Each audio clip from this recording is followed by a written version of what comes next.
जय हिंद। इस वीडियो में देखेंगे जो ज्ञान बिंदु जीएस एकेडमी के द्वारा बिहार दरोगा का जो हल प्रश्न के साथ जो 25 सेट बनाया गया है, जो आप सभी को मालूम होगा 2024 का 64 पोस्ट से एग्ज़ाम 2008 के लास्ट एग्ज़ाम तक जितने बिहार दरोगा का एग्ज़ाम हुआ है उन सभी का इसमें क्वेश्चन के साथ साथ बेहतरीन डिस्कशन के साथ मानिए एक फुल सिलेबस है। फुल सिलेबस से पूछा हुआ क्वेश्चन है। क्वेश्चन का ही डिस्कशन जो रिपीट आपका यह वर्तमान में सभी दरोगा परीक्षाओं के औसतन 60% इसी पुस्तक से आने वाला है, क्योंकि इस पुस्तक को ऐसा बनाया गया है जो फुली सिलेबस आधारित क्वेश्चन है। तो आइए इसमें जो 1717 पोस्ट के लिए जो फर्स्ट शिफ्ट में एग्जाम हुआ था उसी का क्वेश्चन चल रहा है। क्लास 1 हो चुका है जो 24 क्वेश्चन के। आइए नेक्स्ट क्वेश्चन देखेंगे। अभी तक हमारे चैनल को सब्सक्राइब नहीं किया है तो चैनल को सब्सक्राइब कीजिएगा, लाइक कीजिएगा और शेयर कीजिएगा। 24 क्वेश्चन तक हो चुका था। आइए नेक्स्ट क्वेश्चन 25 को देखेंगे। जो महात्मा गांधी राष्ट्रीय मौद्रिक उद्यान कहाँ अवस्थित है? महात्मा गांधी राष्ट्रीय मौद्रिक उद्यान कहाँ पर स्थित है? तो आपका ऑप्शन डी होगा जो पोर्ट ब्लेयर में स्थित है, पोर्ट ब्लेयर। तो आइए इसका डिस्कशन देखते हैं। जो महात्मा गांधी राष्ट्रीय समुद्री उद्यान अंडमान द्वीप समूह पर है, यह वाडूर के पास, इसलिए इसे वाडूर राष्ट्रीय उद्यान के रूपों में भी जाना जाता है। यह पोर्ट ब्लेयर में स्थित है। इसकी स्थापना 1983 में जो समुद्री जीवन की रक्षा के लिए तथा वन्य संरक्षण अधिनियम 1972 के तहत किया गया था। वन संरक्षण अधिनियम के तहत 1972 के तहत 1983 में समुद्री जीव की रक्षा के लिए यह बनाया गया था। उद्यान में 2 प्रमुख द्वीप समूह हैं, जो द्वीप और लैब्रिथिन द्वीप समूह है। वनस्पति के प्रकार और संरचना द्वीप से द्वीप तक भिन्न है और यह आपको अंडमान निकोबार द्वीप समूह से निकोबार एक द्वीप समूह है। यह बंगाल की खाड़ी में अवस्थित है, जिसकी राजधानी पोर्ट ब्लेयर है, जो दक्षिण अंडमान में स्थित है। दोनों के बीच जो 10 डिग्री उत्तरी अक्षांश और 10 डिग्री अक्षांश उत्तरी में स्थित द्वीपों को अंडमान द्वीप समूह तथा 10 डिग्री उत्तरी अक्षांश के दक्षिण में स्थित द्वीप को निकोबार द्वीप कहा जाता है। जो 10 डिग्री उत्तर अक्षांश में स्थित द्वीप को अंडमान कहा जाता है और 10 डिग्री उत्तर अक्षांश दक्षिण में जो इस द्वीप को निकोबार द्वीप के नाम से जाना जाता है। जो अंडमान निकोबार द्वीप समूह को 196 वन जीव अभयारण्य और 9 राष्ट्रीय पार्क तथा जैविक संरक्षित क्षेत्र माना जाता है। जो अंडमान निकोबार द्वीप समूह में आपको 96 वन जीव अभयारण्य है और 9 राष्ट्रीय पार्क जैविक संरक्षित क्षेत्र है। आपका नेक्स्ट देखते हैं। जो झांसी रानी मैरीन राष्ट्रीय उद्यान अंडमान में ही स्थित है। आपका ऑप्शन पोर्ट पिरोटन द्वीप जो अरब सागर में स्थित है द्वीप। यह द्वीप गुजरात के जाम जिले के पास है। जो पिरोटर द्वीप मरीन नेशनल पार्क का भाग है और यह पहला भारतीय समुद्री अभयारण्य है, जिसकी स्थापना 1980 ईस्वी में किया गया था। यह एक दार्शनिक स्थल भी है। गंगा सागर द्वीप, यह गंगा सागर संगम भी कहा जाता है। इसे गंगा सागर द्वीप और गंगा सागर संगम के भी नाम से जाना जाता है। तो आइए यह बंगाल की खाड़ी के कोलकाता से 150 किलोमीटर दक्षिण में एक द्वीप है। इसे गंगा नदी के सागर से संगम माना जाता है। इसी द्वीप में ही बंगाल टाइगर का प्राकृतिक आवास माना जाता है। रामेश्वरम तमिलनाडु राज्य में स्थित है, एक शांत शहर है और यह करामाती पंबन द्वीप का हिस्सा है। यह शहर पंबन चैनल के मध्य से देश के अन्य भागों से गुजरता है। अंडमान निकोबार द्वीप समूह जो सेंटिलेज जनजाति पाई जाती है, जो अंडमान निकोबार द्वीप समूह पर सेंटिलेज जनजाति पाई जाती है। आइए नेक्स्ट क्वेश्चन देखते हैं। कुछ नहीं में से कुछ का सृजन किस नियम के विरुद्ध है? कुछ नहीं में से कुछ का सृजन किस नियम का विरोध है? तो आपका ऑप्शन बी होगा द्रव्यमान ऊर्जा संरक्षण का यह नियम है। द्रव्यमान ऊर्जा संरक्षण का नियम है। कुछ नहीं में से कुछ का निर्माण कुछ नहीं में से कुछ नहीं आता नियम का विरोध है, अर्थात ऊर्जा का संरक्षण है जो यह एक पृथक तंत्र के कुल ऊर्जा परिवर्तन नहीं हो सकती है। आइए नेक्स्ट देखते हैं इसके पॉइंट को। जो आइंस्टीन ने बताया कि द्रव्यमान ऊर्जा दो अलग अलग स्वरूप नहीं, इसे एक रूप से दूसरे रूप में परिवर्तित किया जा सकता है। द्रव्यमान ऊर्जा अनुपात के अनुसार द्रव्यमान को ऊर्जा में और उत्पन्न पुनः द्रव्यमान में परिवर्तन किया जा सकता है। ऊर्जा को द्रव्यमान में, द्रव्यमान को ऊर्जा में परिवर्तन पुनः किया जा सकता है। ऊर्जा को न तो उत्पन्न किया जा सकता है और न ही नष्ट किया जा सकता है। यह केवल एक रूप से दूसरे रूप में परिवर्तन किया जा सकता है। नेक्स्ट क्वेश्चन देखते हैं। जो भूमध्य रेखा निम्नलिखित में किस देश से होकर नहीं गुजरती है? जो भूमध्य रेखा है किस देश से होकर नहीं गुजरती है? तो आपका ऑप्शन बी होगा, जो मैक्सिको से होकर नहीं गुजरती। केन्या, इंडोनेशिया, ब्राज़ील से होकर गुजरती है।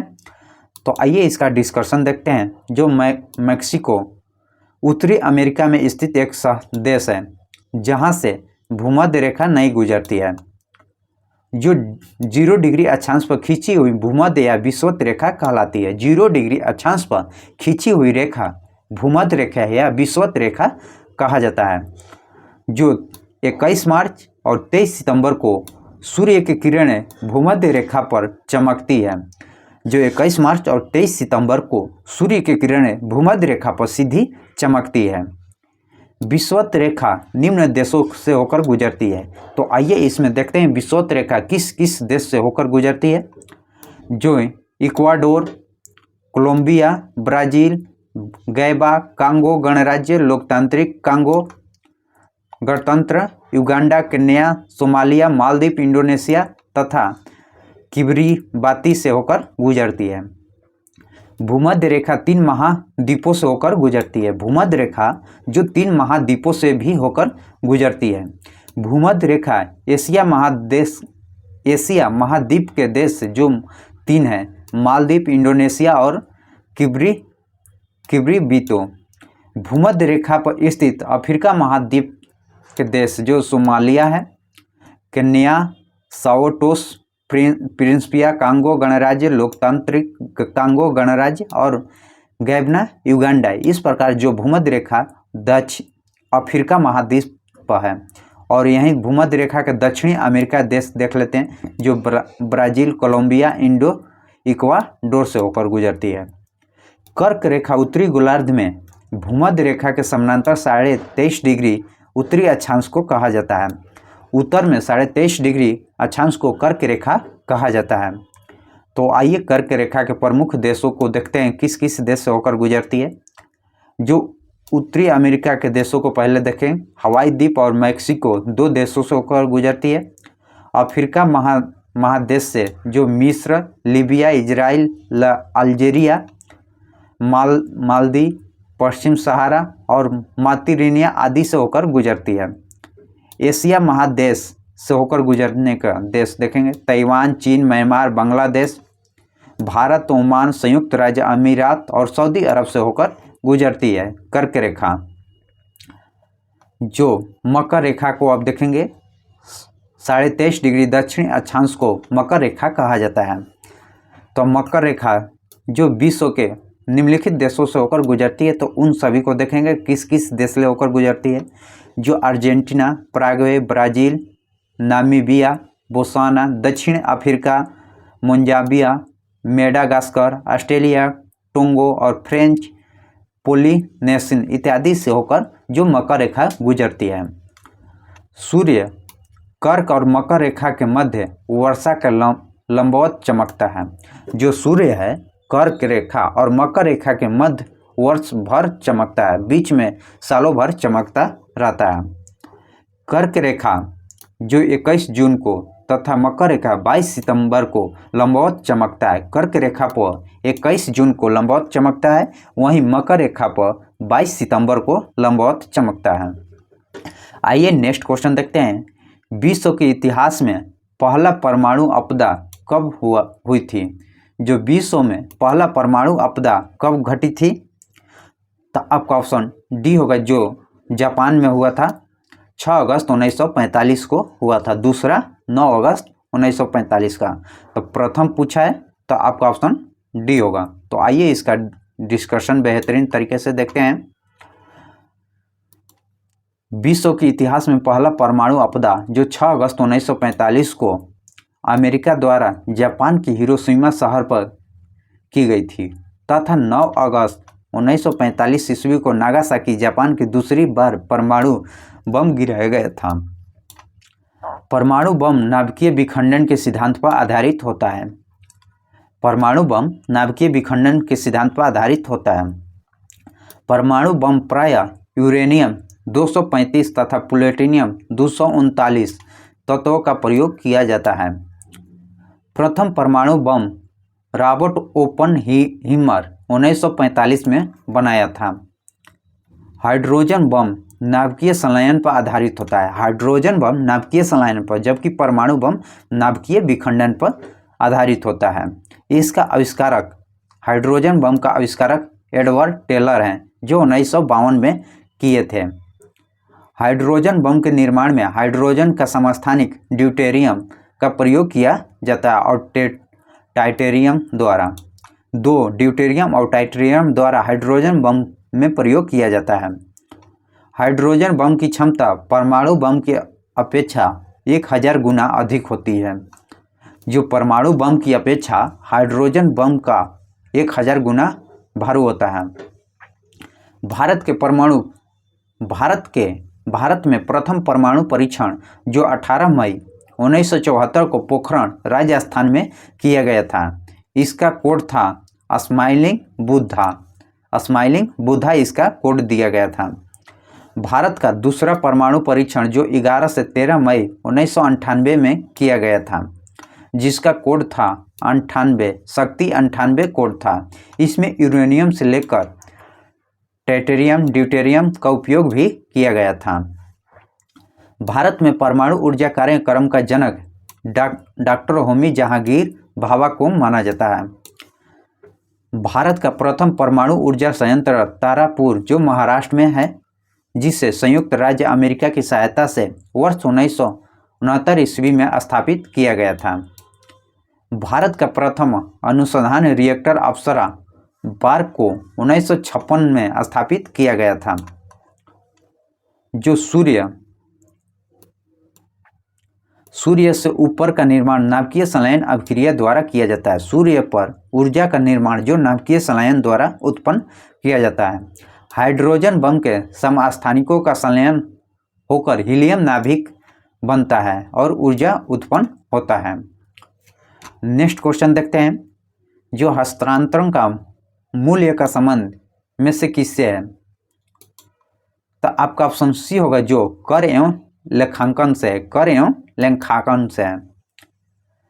जो हस्तांतरण के कीमत इस प्रकार एक मूल्य है जो स्वतंत्र उद्योगों के बीच लेन देन की कीमतों में संदर्भित करता है और यह वस्तुओं का हस्तांतरण सेवाओं प्रौद्योगिकी के बीच जुड़ाव का मूल रूप निरूपित करता है। नेक्स्ट क्वेश्चन देखते हैं। भारत के किस राज्य में स्वादिक सिंचाई ट्यूबवेल का प्रयोग किया जाता है? भारत के किस राज्य में स्वादिक सिंचाई ट्यूबवेल का प्रयोग किया जाता है? तो आपका ऑप्शन सी होगा, जो उत्तर प्रदेश में सबसे अधिक उपयोग किया जाता है। उत्तर प्रदेश में आपका ऑप्शन सी होगा। भारत के मुख्य रूप से सिंचाई का 4 प्रकार हैं। तो आइए चारों प्रकार को देखते हैं। अभी तक हमारे चैनल को सब्सक्राइब नहीं किए हैं तो चैनल को सब्सक्राइब कीजिएगा, लाइक कीजिएगा और शेयर कीजिएगा। जो देखें, कुआं से किया जाता है, नलकूप एवं ट्यूब द्वारा किया जाता है और तालाबों द्वारा और नहरों द्वारा, ये 4 विधि द्वारा सिंचाई किया जाता है भारत में। भारत में सिंचाई का सबसे महत्वपूर्ण साधन, जिसमें से कुछ सिंचित क्षेत्र हैं, 40% भाग की सिंचाई की जाती है नहर द्वारा 40% भाग सिंचाई किया जाता है। इसका अंतर्गत जो असम, पंजाब, हरियाणा, केरल, मध्य प्रदेश और पश्चिम बंगाल राज्य आता है नहर के द्वारा सिंचाई में। सिंचाई का द्वितीय मुख्य साधन जो कुआं, इसके द्वारा कुल सिंचाई जो 37.8% भाग पर सिंचाई किया जाता है। तृतीय साधन जो तालाब है, जिसकी कुल सिंचाई की योगदान जो 14.5% है। जो दक्षिण भारतीय राज्यों में आंध्र प्रदेश, कर्नाटक, तमिलनाडु और उड़ीसा तालाबों द्वारा सिंचाई किया जाता है। नहर द्वारा सर्वाधिक सिंचाई उत्तर प्रदेश में तथा तालाब द्वारा सर्वाधिक सिंचाई जो तमिलनाडु में किया जाता है। नहरों द्वारा सबसे अधिकतम उत्तर प्रदेश में और तालाबों के द्वारा तमिलनाडु में सिंचाई किया जाता है।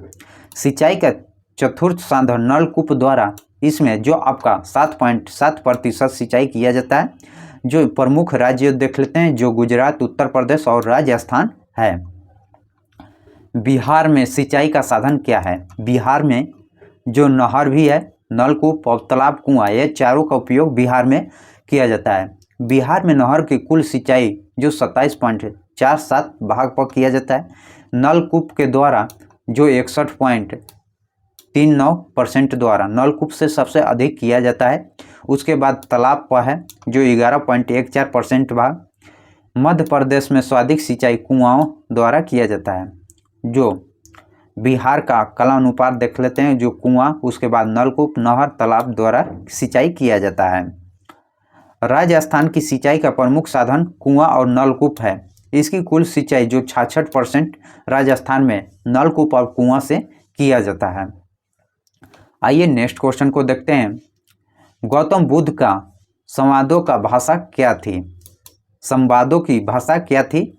तो आपका ऑप्शन बी होगा, पाली भाषा थी। पाली भाषा में संवाद किए थे।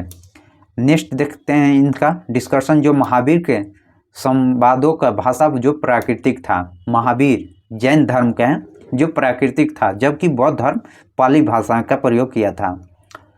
प्राकृतिक जो भारतीय आर्य भाषा के मध्य युग में जो अनेक प्रादेशिक भाषाओं विकसित हुआ, जिसका सामान्य नाम प्राकृतिक है। उन भाषाओं में जो साहित्य रचे गए उसे प्राकृतिक साहित्य कहा जाता है। पाली भाषा को देखते हैं, जो प्राचीन उत्तर भारत के लोगों की भाषा थी।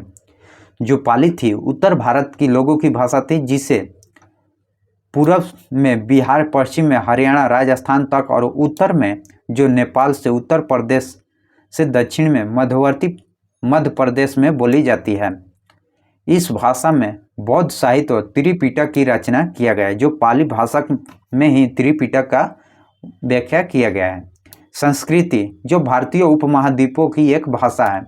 जो हिंद और आर्य द्वारा यह भाषा आधुनिक भारतीय भाषा है। जो आधुनिक भारतीय भाषा इसे से उत्पन्न हुआ है। जो संस्कृत। मगधी जो भारत के मध्य पूर्व में बोले जाने वाले एक प्रमुख भाषा है, जिसका संबंध भोजपुरी और मैथिली भाषा से है। मगधी का संबंध जो भोजपुरी और मैथिली जो बिहार में अधिक बोली जाती है। आइए नेक्स्ट क्वेश्चन देखते हैं।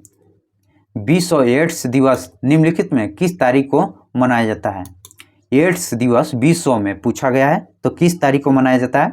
जो 1 दिसंबर को विश्व एड्स दिवस मनाया जाता है, 1 दिसंबर को। तो आइए इसका डिस्कशन देखते हैं। दिवस से क्वेश्चन है, तो दिवस से संबंधित जो 1 दिसंबर को आप सब विश्व एड्स दिवस मनाया जाता है। 1 मई को मजदूर दिवस, विश्व मजदूर दिवस। 10 जनवरी को विश्व हिंदी दिवस मनाया जाता है।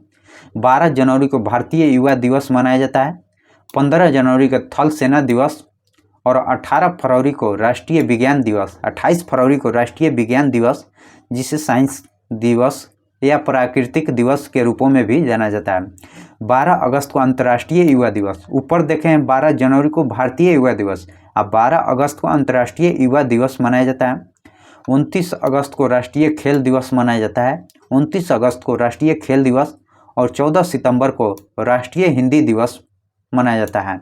ऊपर देखें 10 को जो विश्व हिंदी दिवस है, जबकि 14 सितंबर को राष्ट्रीय हिंदी दिवस है। जो विश्व एड्स दिवस मनाने का उद्देश्य एड्स के बारे में हर उम्र के लोगों की जागरूकता बढ़ाना है। जो सबसे पहले विश्व एड्स दिवस के वैश्विक स्तर पर मानने का शुरुआत WHO द्वारा जो 1988 ईस्वी में किया गया था। नेक्स्ट क्वेश्चन देखते हैं, निम्नलिखित में कौन सा रक्षा मंत्रालय के विभाग हैं? इनमें से कौन सा रक्षा मंत्रालय का विभाग है? तो आपका ऑप्शन रक्षा विभाग होगा, रक्षा अनुसंधान एवं विकास विभाग भी होगा, रक्षा उत्पादन विभाग भी होगा, रक्षा वित्त विभाग नहीं है, वित्त मंत्रालय के अंतर्गत आता है। तो आपका ऑप्शन बी होगा, ABC होगा। तो आइए इसका डिस्कशन देखते हैं। जो रक्षा मंत्रालय के अंतर्गत विभाग को देखेंगे, जो रक्षा विभाग, रक्षा उत्पाद विभाग, भूतपूर्व सैनिक कल्याण विभाग, रक्षा अनुसंधान एवं विकास विभाग, यही सैन्य कार्य विभाग इत्यादि को मिलाकर किया गया है। जो आपको रक्षा विभाग को देखेंगे, रक्षा विभाग एक एकीकृत रक्षा स्टॉक है। यह 3 सेनाओं का विभिन्न अंग सेवा संगठित करता है। यह विभिन्न रक्षा बजट, संस्थान संबंधित मामलों, रक्षा नीति और संसद संबंधित मामलों, विदेशों के साथ सहयोग और रक्षा संबंधित सभी कार्यकालों में समय भी जिम्मेवार होता है। रक्षा उत्पाद विभाग, इस विभाग के प्रमुख एक सचिव होते हैं और यह विभाग रक्षा उत्पादक और आयात सामान, उपकरणों आदि तथा अतिरिक्त हिस्से पूंजी संवेदनशीलीकरण और निर्माण में किया जाता है। यूनिट का आयोग भी यह नियंत्रण करता है। आइए नेक्स्ट रक्षा अनुसंधान तथा विकास विभाग को देखते हैं। जो इस विभाग का प्रमुख एक सचिव होते हैं, जो रक्षा मंत्री के वैज्ञानिक सलाहकार। इसका कार्य सैन्य उपचारों एवं संभारिक वैज्ञानिक पहलुओं पर सलाह, सरकार का सलाह देने का सैनिकों द्वारा अपेक्षित उपसर्ग होते हैं, जो डिजाइन विकास योजना तैयार करते हैं। यहीं पर अब भूतपूर्व सैनिक कल्याण विभाग, इस विभाग के प्रमुख एक सचिव होते हैं, सभी का एक अलग सचिव होते हैं। यह विभाग भूतपूर्व सैनिकों को पुनर्वासी कल्याण तथा पेंशन संबंधित मामलों की संबंधित कार्य करता है और वर्तमान में भारत के रक्षा मंत्री राजनाथ सिंह हैं, अभी भी वहीं है, लगातार बने हैं। आइए नेक्स्ट क्वेश्चन को कैप्चर करते हैं। निम्नलिखित में किस शहर को बांग्लादेश का नया कूटनीति केंद्र खोला गया है? तो आपका ऑप्शन ये होगा, जो चेन्नई में खोला गया है। जो चेन्नई में यह 7 अगस्त 2017 को किया गया था। फुटबॉल में ध्यानचंद्र पुरस्कार 2017 से किसे सम्मानित किया गया है? फुटबॉल में ध्यानचंद्र पुरस्कार 2017 से किसे सम्मानित किया गया? तो आपका ऑप्शन ये होगा, जो सईद हकीम को सम्मानित किया गया है।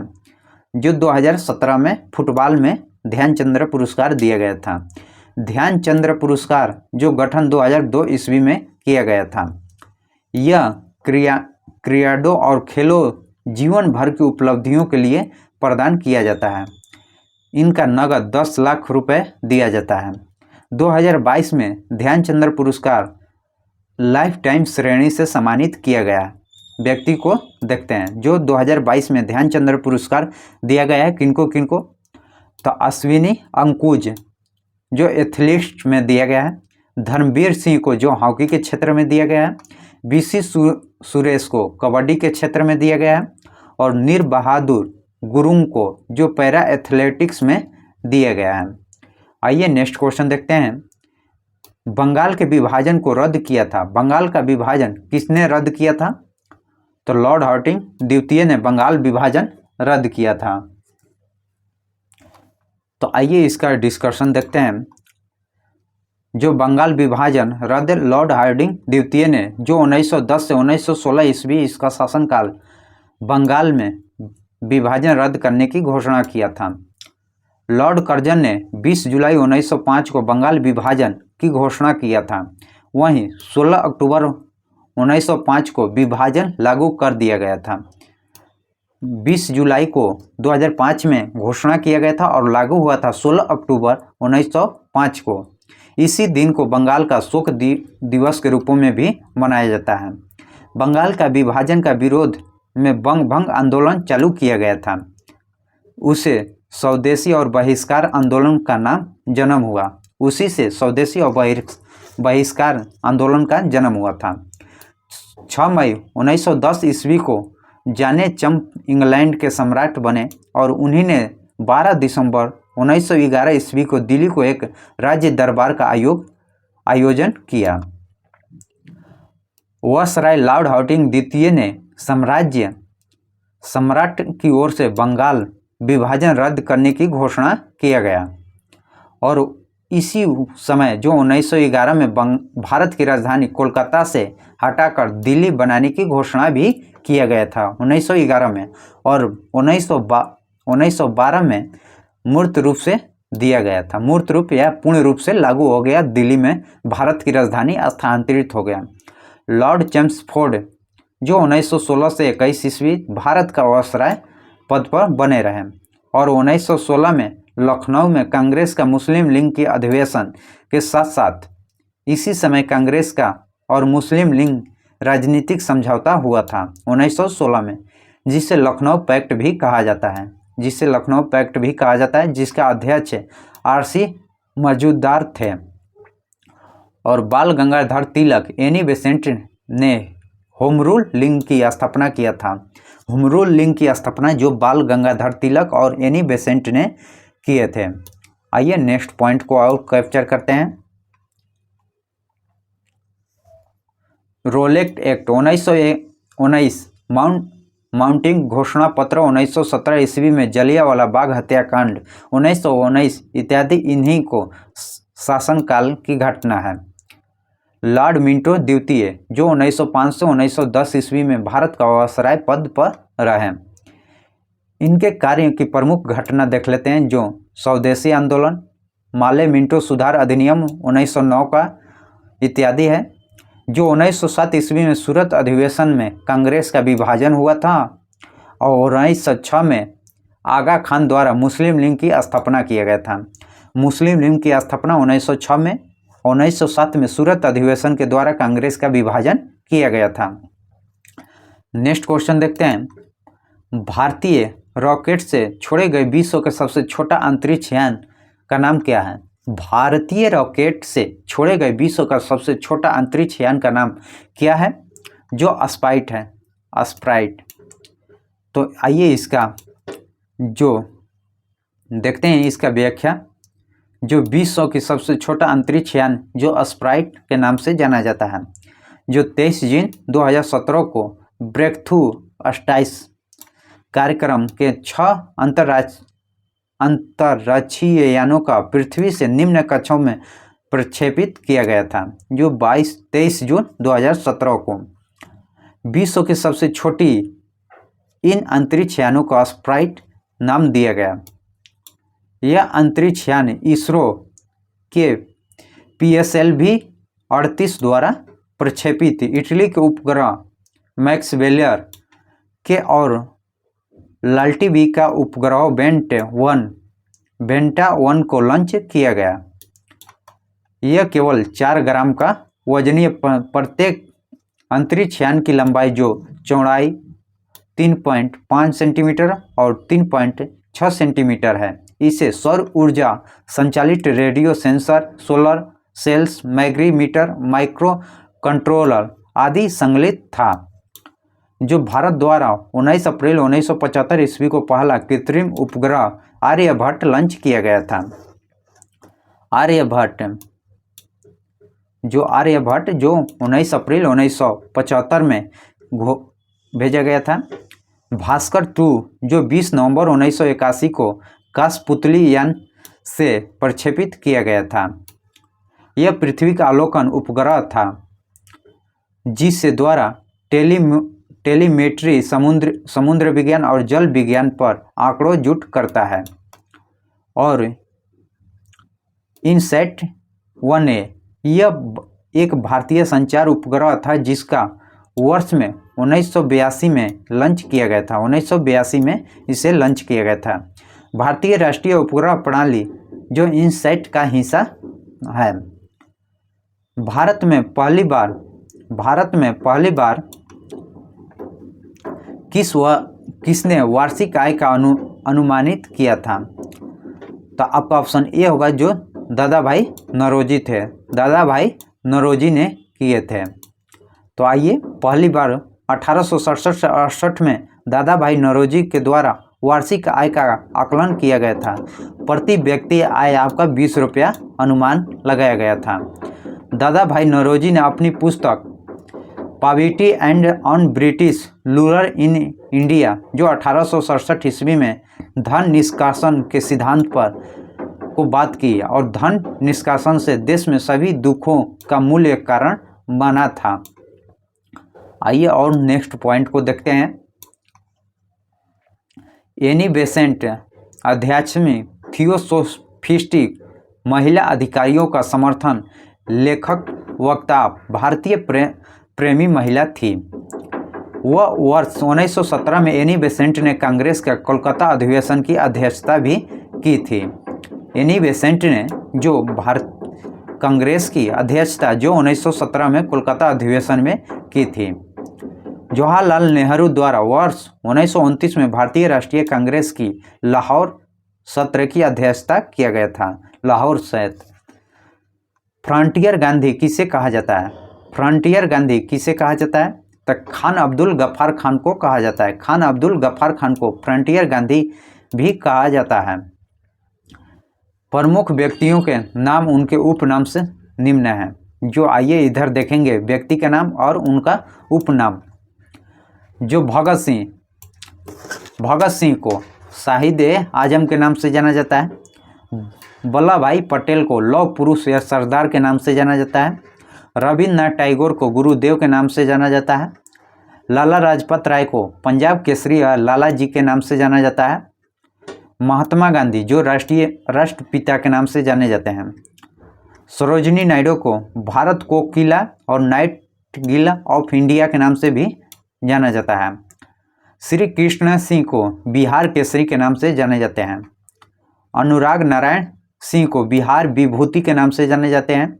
राजेंद्र प्रसाद को देश रत्न अजात शत्रु के नाम से भी जाने जाते हैं। चित्तरंजन दास जो देश बंधु के नाम से जाने जाते हैं। बाल गंगाधर तिलक को लोकमान्य के नाम से जाने जाते हैं। और जयप्रकाश नारायण लोकनायक के नाम से जाना जाता है। बाल गंगाधर तिलक लोकमान्य से यहीं जयप्रकाश नारायण लोकनायक के नाम से जाने जाते हैं। राजीव गांधी जो भारत के 7वें प्रधानमंत्री बने थे। राजीव गांधी भारत के 7वें प्रधानमंत्री बने थे। वर्ष 1984 में 40 साल की उम्र में सबसे युवा प्रधानमंत्री बने थे। राजीव गांधी सबसे युवा प्रधानमंत्री राजीव गांधी थे जो 40 साल की उम्र में बने थे, जिनका कार्यकाल 1984 से 1989 तक है।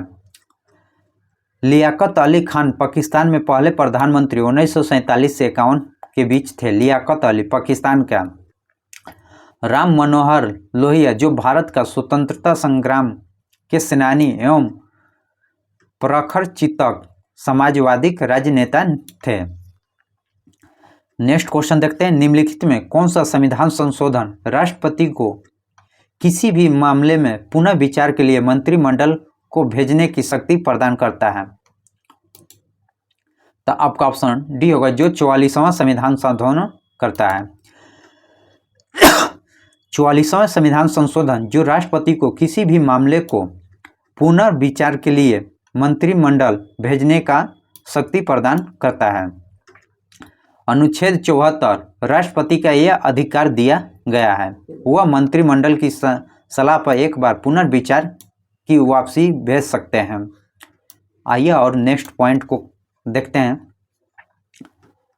भेज सकते हैं लेकिन मंत्रिमंडल द्वारा दोबारा दी गई सलाह मानने के लिए बाध्य होंगे। 42वें संविधान संशोधन द्वारा किए गए आवश्यक परिवर्तन को समाप्त करने के लिए जनता दल सरकार में यह 44वें संविधान संशोधन किया गया।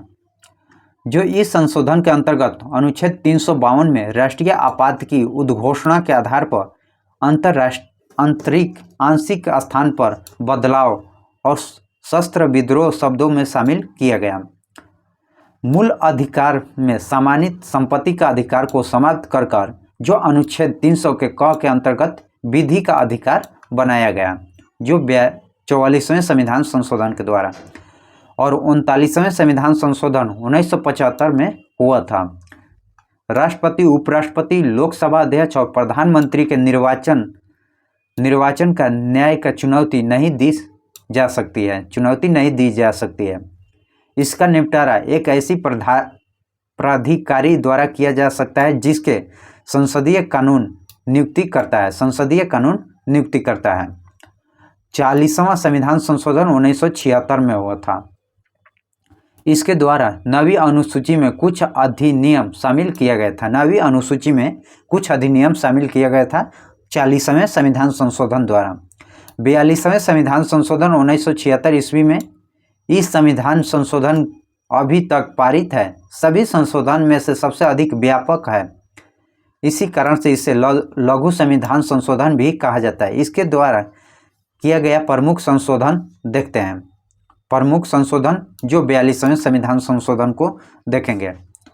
संविधान की उद्देश्य का में 3 शब्द जोड़ा गया था, पंथ निरपेक्ष, समाजवादी और अखंडता शब्द, जो 42वें संविधान संशोधन द्वारा जोड़ा गया था। और नीति निर्देशक तत्वों में 3 नए निर्देशक तत्वों को भी शामिल किया गया था। आइए उन देखते हैं। समान न्याय, निःशुल्क विधि सहायता, जो अनुच्छेद 39 के क में है। वहीं उद्योग के प्रबंधन में कर्मगारों की भागीदारी, जो अनुच्छेद 43 के क में है। पर्यावरण की रक्षा एवं सुधार, वन्य जीवों की सुरक्षा, जो अनुच्छेद 48 के क में। इस प्रकार 3 नीति निर्देशक तत्वों में भी 3 शामिल किया गया था 42वें संविधान संशोधन 1976 के तहत। एक नए अध्याय भाग 4 का क है, जो अनुच्छेद 51 के क को जोड़कर नागरिकों को 10 मूल कर्तव्यों का उल्लेख किया गया है। और अनुच्छेद 74 में यह व्यवस्था की गई है कि राष्ट्रपति प्रधानमंत्री की सलाह पर बाध्य होंगे। राष्ट्रपति मंत्रिपरिषद के सलाह पर बाध्य होंगे।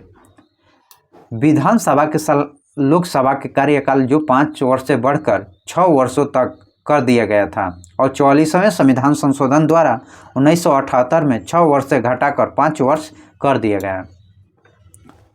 आइए सूची को देखते हैं। सूची 1 को सूची 2 के साथ सुमिलित करना है। नीचे दिए गए सूची 1 में संवैधानिक प्रावधान है और स्रोत देखेंगे, कौन से प्रावधान किस देश से लिया गया है। जो मौलिक अधिकार है, जो अमेरिका के अधिकार पत्र से लिया गया है। राजनीतिक निर्देशक तत्व, जो आयरलैंड से लिया गया है। संसदीय सरकार, जो ब्रिटिश संविधान से लिया गया है। केंद्रीय राज्य संबंध, जो कनाडा के संविधान से लिया गया है। तो आइए लिए गए विशेषताएं और स्रोतों को देख लेते हैं। यह सभी समवर्ती सूची संसद के दोनों सदनों की संयुक्त बैठक, जो ऑस्ट्रेलिया के संविधान से लिया गया है। गणतंत्रात्मक व्यवस्था, जो फ्रांस के संविधान से लिया गया है। और स्वतंत्रता, समानता और बंधुता का सिद्धांत भी फ्रांसीसी क्रांति से लिया गया है। स्वतंत्रता, समानता और बंधुता का सिद्धांत जो फ्रांसीसी क्रांति से लिया गया है, जबकि गणतंत्रात्मक व्यवस्था जो फ्रांस के संविधान से लिया गया है। मूल कर्तव्य और प्रस्तावना में न्यायिक आदर्श, जो रूस के संविधान से लिया गया है। मूल कर्तव्य और प्रस्तावना के न्यायिक आदर्श, जो रूस के संविधान से लिया गया है। आपातकालीन उपबंध, जो जर्मनी के संविधान से लिया गया है। जो संविधान संशोधन प्रक्रिया दक्षिण अफ्रीका के संविधान से लिया गया है। राज्यसभा के सदस्यों का निर्वाचन दक्षिण अफ्रीका के संविधान से। संशोधन भी और राज्यसभा के सदस्यों का निर्वाचन भी दोनों दक्षिण अफ्रीका के संविधान से लिया गया है। आइए नेक्स्ट क्वेश्चन को देखते हैं।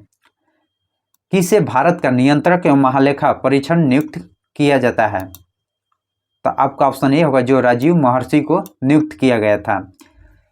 तो आइए इसका विशेष पॉइंट देखते हैं। राजीव महर्षि जो भारत के 13वें 2017 से 2020 ईस्वी तक नियंत्रक एवं महालेखा परीक्षक थे। वर्तमान समय में 14वें नियंत्रक एवं महालेखा परीक्षक गिरीश चंद्र मुर्मू हैं, जो 8 अगस्त 2020 ईस्वी से कार्यभार ग्रहण किए हैं।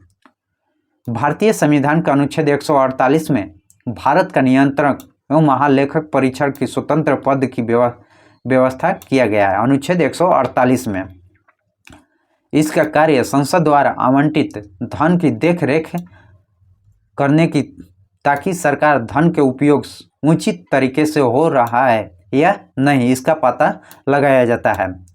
कै की नियुक्ति राष्ट्रपति द्वारा की जाती है। इसका कार्यकाल 6 वर्ष से और अधिकतम 65 वर्ष की आयु तक रहता है। सर क्रीक विवाद किन 2 देशों के बीच है? सर क्रीक विवाद किन 2 देशों के बीच है?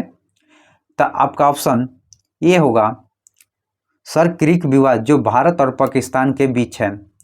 तो आइए इसका डिस्कशन बेहतरीन तरीक़ा से देखते हैं। सर क्रीक विवाद जो भारत और पाकिस्तान के बीच है, जो गुजरात में स्थित विवाद सीमा है। गुजरात में स्थित विवाद सीमा है, जो कच्छ के रण 96 किलोमीटर लंबा मुहाने को लेकर है। सर क्रीक पानी के कटाव के कारण बना है, जो ज्वार भाटे के कारण यह तय नहीं हो पाता है कि इसका कितना हिस्सा पानी में रहेगा और कितना हिस्सा पानी के बाहर रहेगा।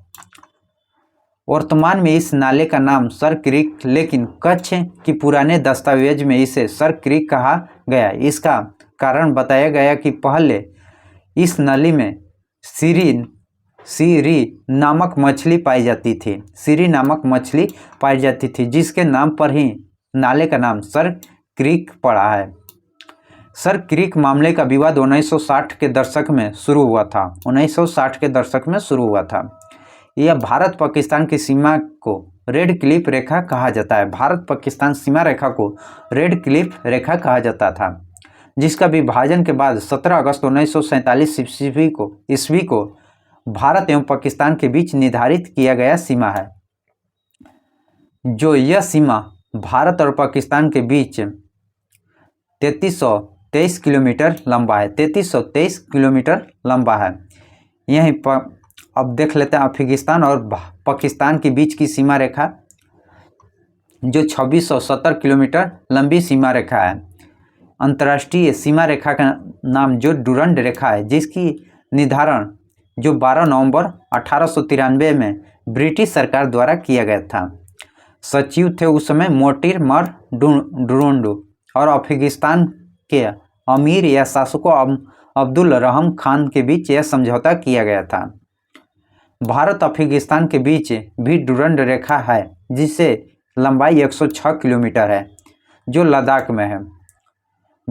चीन भारत की सीमा रेखा जो 3488 किलोमीटर लंबी सीमा रेखा है, जो मैकमोहन रेखा भी कहा जाता है, जो भारतीय राज्य एवं केंद्र शासित प्रदेशों की सीमा के साथ बनती है, जो हिमाचल प्रदेश, उत्तराखंड, अरुणाचल प्रदेश और लद्दाख और सिक्किम के साथ यह सीमा साझा करती है। भारत चीन भारत बांग्लादेश के बीच की सीमा रेखा जो 4096.7 किलोमीटर है, भारत के निम्न राज्यों की सीमा रेखा बनाती है, जो पश्चिम बंगाल, असम, मेघालय, त्रिपुरा, मिजोरम से बनाती है। भारत में सर्वाधिक सीमा साझा करने वाला देश जो बांग्लादेश है, और सबसे कम साझा करने वाला अफगानिस्तान है, जो 106 किलोमीटर। नेक्स्ट क्वेश्चन देखते हैं। किस देश ने वर्ष 2040 ईस्वी तक पेट्रोल और डीजल कारों को बिक्री पर पूरी तरह प्रतिबंध लगाने का निर्णय लिया है? तो आपका ऑप्शन सी होगा, जो फ्रांस सरकार निर्णय लिया है, फ्रांस सरकार। तो आइए, जो फ्रांस जीवाश्म ईंधन से चलने वाली गाड़ियों पर प्रतिबंध की घोषणा 2040 तक पेट्रोल डीजल वाहनों का बिक्री बंद होने चाहिए। फ्रांस पश्चिमी यूरोप में स्थित एक देश है। इसकी राजधानी जो पेरिस है। फ्रांस की राजधानी जो पेरिस में है। निम्नलिखित में कौन सा मोबाइल ऐप्स केंद्रीय ग्रामीण विकास द्वारा सड़क पर रख रखाव हेतु बनाती है? कौन सी ऐप्स?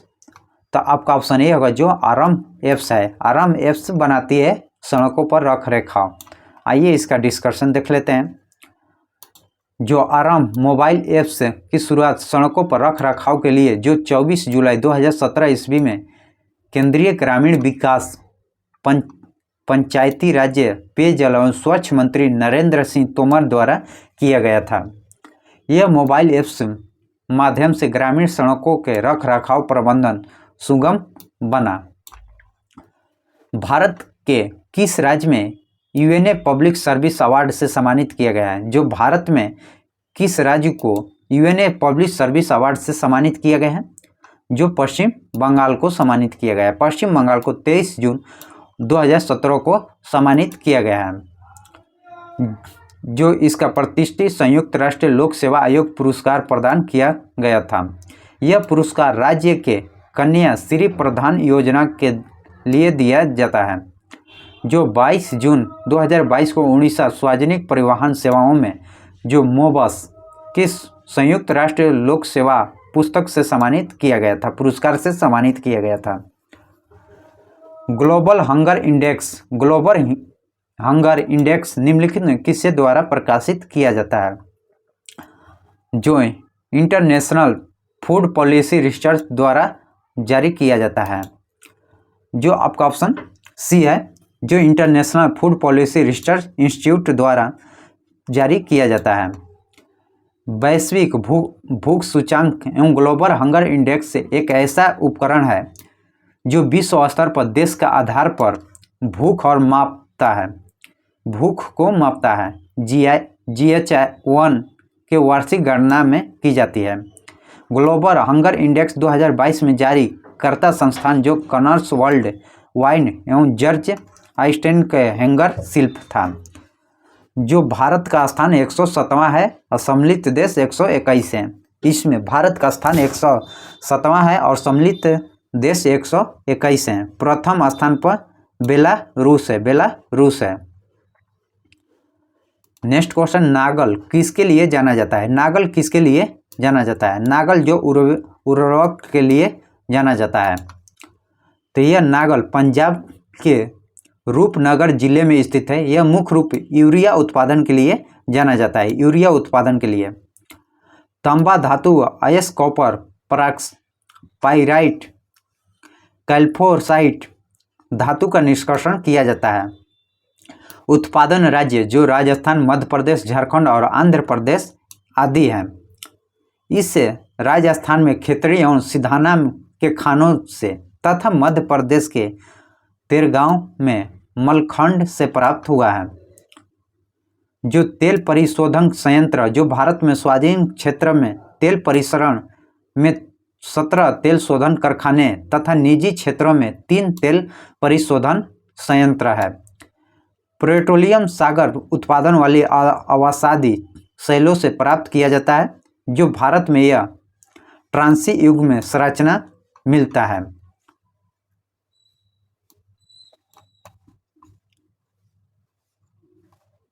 जो नेक्स्ट क्वेश्चन को देखते हैं, जो 2011 की जनगणना के अनुसार भारत में निम्नलिखित में किस राज्य का लिंगानुपात सर्वाधिक है? किस राज्य का सबसे अधिक लिंगानुपात है? तो आपका ऑप्शन बी होगा, जो तमिलनाडु का सबसे अधिक लिंगानुपात है। तमिलनाडु का सबसे अधिक है जो लिंगानुपात 100, तमिलनाडु का लिंगानुपात 196 से सबसे अधिक है। प्रति व्यक्ति पुरुषों का लिंगानुपात स्त्रियों की संख्या लिंगानुपात के रूपों में व्यक्त किया जाता है। आइए राज्य एवं संघ क्षेत्र और लिंगानुपात को देखते हैं। गोवा का लिंगानुपात 973 है। तमिलनाडु का जो 996 है। सिक्किम का 890 है, 1000 पुरुष पर 890 है महिला। कर्नाटक में 973 है और केरल में सबसे अधिक है। इसमें केरल आपको ऑप्शन में नहीं दिया है, तो दूसरा स्थान को देखते हैं। केरल सबसे अधिक है। दमन एवं दीव सबसे कम 618 है। बिहार का लिंगानुपात 918 है। बिहार का लिंगानुपात 918 है, 1000 पुरुष पर 918 पुरुष है। भारत का लिंगानुपात जो 943 है। भारत के जो 1000 पुरुष पर 943 महिला है। जो भारत न्यूनतम लिंगानुपात वाले 5 राज्यों को देखते हैं। हरियाणा जो 879, जम्मू कश्मीर 889, सिक्किम 890, पंजाब 895, उत्तर प्रदेश 912 है। अधिकतम लिंगानुपात वाले 5 राज्यों को देखेंगे। जो प्रथम पर केरल है 1084 है, पुडुचेरी 1037 है, तमिलनाडु 996 है, आंध्र प्रदेश 993 है और छत्तीसगढ़ 991 है। नेक्स्ट क्वेश्चन देखते हैं। लूसी दुनिया के सबसे बड़े ज्वालामुखी विस्फोटक किस द्वीप पर है? जो लूसी है दुनिया के किस ज्वालामुखी विस्फोटक किस द्वीप पर है? तो आपका ऑप्शन डी होगा, जो इंडोनेशिया द्वीप है, इंडोनेशिया है। जो लूसी सबसे बड़ा ज्वालामुखी विस्फोटक इंडोनेशिया द्वीप पर स्थित है। विश्व की प्रमुख मंड वोल्केनो में आता है। येलोस्टोन पार्क जो अमेरिका में है, जो लूसी इंडोनेशिया में है। ईरान मकराना जो पाकिस्तान ईरान में है, और बाकू जो अजरबैजान में, और बाराटंका द्वीप जो अंडमान और भारत में स्थित है। जय हिंद, जय भारत।